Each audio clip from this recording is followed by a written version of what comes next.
We have committed no crime. Crime has been committed against us. For 300 years, you have warped the minds of our children and taught us to hate ourselves.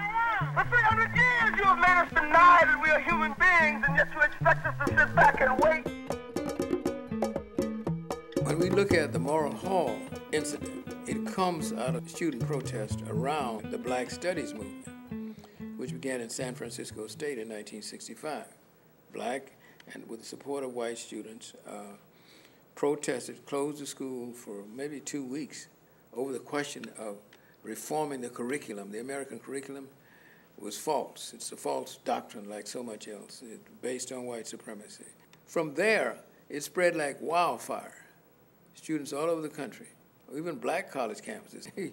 You know, black college had to struggle for black studies. That's how bad it was. It was normal for black people to not be able to go to school at any level and get adequate information about who they were as cultural beings. So we were always told about everybody else's history, but not about ours. So we felt like, well, we're absent from history, so why should I learn history if it doesn't include me? So Black Studies has made sure that we are included. So all of a sudden we matter and we register.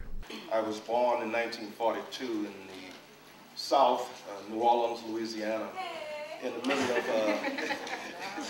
middle of the Jim Crow system, and the daily reality of going to separate schools, drinking out of separate water fountains, and having to sit in the back of the bus meant that you had to explain that, to try to make sense of it. So you were forced in many ways to be political. You're trying to figure out how do you explain the kinds of inequalities that we experience on a day-to-day basis. Browning, Mississippi was an all-black community that was founded right after the Civil War by a group of ex-slaves. You could get arrested for just about, anything if you were connected to the movement. Rachel Tilson was so moved by the young activists and their life stories that she invited them into our home. I was about, 14 or 15 years old. She and two other people had come to raise money for voter registration in Mississippi. Rachel said to me and the two other young people that were with me that if we ever decided that we wanted to go to college, to come back and she would make sure that we got an education. So I believed her, and it was one of the best decisions that I ever made in my life.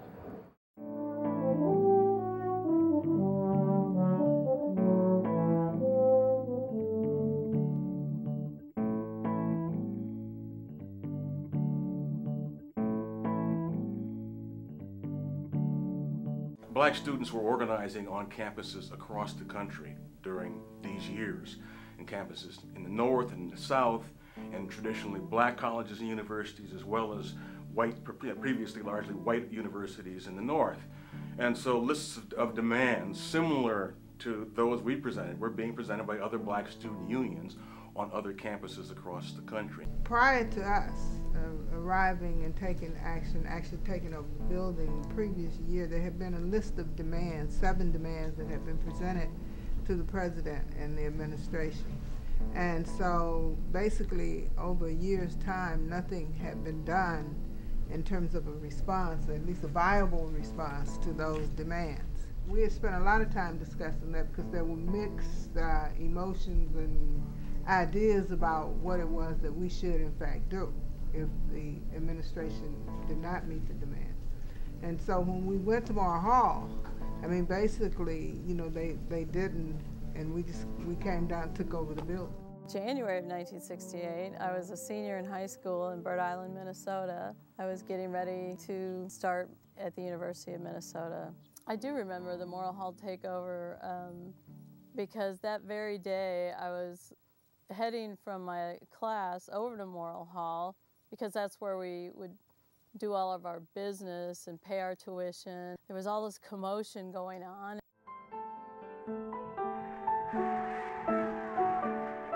There was this huge white crowd outside saying, "Kill the niggers, we want our building back." At the time, I was the president of AAAC, so, being a part of the leadership, was a tremendous responsibility. As a leader, in many respects, you have an obligation and a responsibility, not just for self, but for everybody else, who was involved. I started out as the secretary for the African American Action Committee.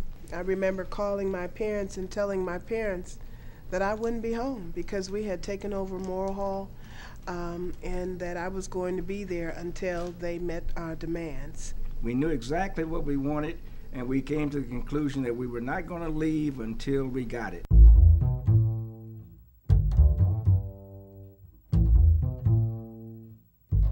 So the demands that we developed and that I drafted went as follows. Number one, we want the establishment of at least 200 full scholarships made available to the graduating class of Black Minnesota high school students this year. Number two, we want full consideration of the proposal to eliminate tuition for underprivileged Black high school students. Number three, we want the establishment of guidance, counseling, and recruitment agencies, especially geared to the needs of Black students. Number four, we want the establishment of a board to review the policies of the athletic department towards Black athletes. Number five, we want serious consideration of the possibility of using Martin Luther King's name for the new West Bank Library. Number six, we want representation of Black students on all major university policy determining groups. And number seven, we want the educational curriculum at the university to reflect the contributions of Black people to the Commonwealth and culture of America.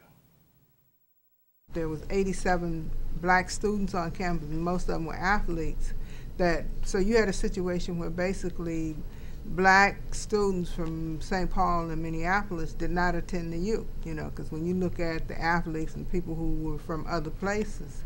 So we were demanding that high school students in the area have access to the university, and one of the ways that could be done was to provide resources to cover the costs. With regard to what was going on campus that made it so frustrating, besides the fact that there were very few Black students on campus, we did not have access to things like the financial aid that we needed to make sure that we could devote our time to our studies.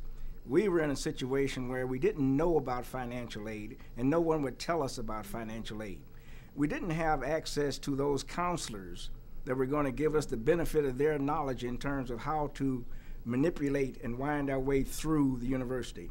Part of the frustration on the part of the athletes came in the fact that they didn't have adequate counseling that would help them move through the academic arena. What they were doing is basically taking a few courses that did not work toward their graduation. That was one. The other, they were afraid to speak out, because if they did speak out on anything, the consequences for them was to immediately lose their athletic scholarship. And most of them were on athletic scholarship. So that was a major source of frustration for the athletes as well as some of the other students on campus. The approach was, we want a Black Studies program and other programs that would aid and assist Black people, that would be fair to Black students and others who were disadvantaged by the system. Black people should be included in the American curriculum because aren't they Americans, aren't they citizens, just the obvious. They went to Malcolm Moose and asked for reformation of the curriculum. And here's where I come in. Personally, I was at the Way Community Center, which is no longer here. I was the education director. And that's how I met Rosemary and Horace, not on the college campus, but in the community, because they were involved in community programs and summer programs and so forth. So when Martin Luther King was assassinated and 100 cities went up in flames, the Morrill Hall takeover was an aspect of this full-blown social movement. In the spring of 1968, in the weeks following Dr. King's assassination, I graduated with my undergraduate degree in electrical engineering. The politics around the Vietnam War were central to the lives of young Black students during those days. Unlike today, there was, in fact, a draft system at work, and all male college students were subject to the draft. I myself was fighting the draft during the months that we were engaged with presenting the demands to and trying to negotiate with the university. and in relationship to the Vietnam War and the civil rights and black power movements and the rising women's movement and all the other reform movements, there were tremendous activity on campus. And besides our Black Student Union, besides the AAAC, organizations like the Students for a Democratic Society were important and would be allies for us during the takeover. There were also right-wing white student organizations who opposed our action and were potential sources of conflict.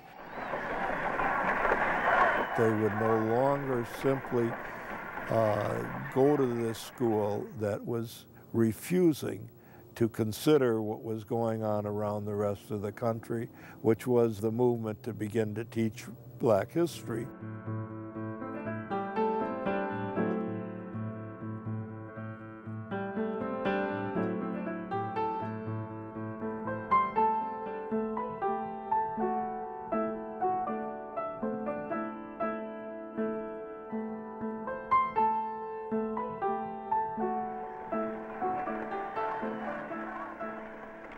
Roseberry Freeman, Horace Huntley, and I believe Warren Tucker were the three activists arrested. Apparently, Tucker, the charges were later dropped against him, but in terms of Ms. Freeman and in terms of Dr. Huntley, they actually had to go to trial, and so the costs were heavy. They were accused of damages to Morrill Hall, and looking at a jail term, in fact. The community came out in full force, students on campus galvanized, organized, and from my perspective, that arrest, those arrests probably did more to galvanize the students than did the actual takeover, because hundreds, literally thousands of students actually protested, and it served as organizing as well as galvanizing principle for students at the University of Minnesota. Rose co-authored a book titled Nerve Juice about the Morrill Hall takeover. The title of the book came from a lady that I knew in Browning community. So she was the one person that I knew growing up that was not afraid of white folks. She had what I call nerve juice, you know, just having the juice and the nerve to do it. You know, a lot of people think of, you know, wonderful things, but they don't have the courage to execute. For my right to be free, no segregation, no segregation, no segregation, no segregation over me, and before I'll be a slave, I'll be buried in my grave. And I'll fight for my right to be free. No more weeping. My poor little children will one day live in a nation where they will not be judged by the color of their skin, but by the content of their character. I have a dream.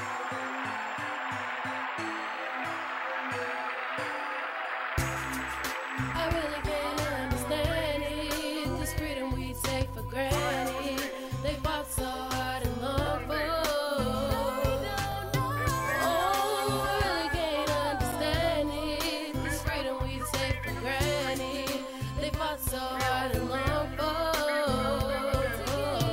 Been grown, 15, I've been grown. Sin don't, but guilty because of skin tone. Or the Haitian blood, or the way we live. Clean the water in Haiti, pray for the Haitian kids. But let the man talk, light for stand up. Make them stand off, 5 million man march, 6 plus 6%. We winning still, Democrat vote, Republican stand immaterial. My freedom been a deal, my freedom been alive. Firearm stores and liquor promote genocide. MLK had a dream, but then he died. For my people, recession, depression been alive. But we still is here, so now I see it clear that my leaders had to die just for me.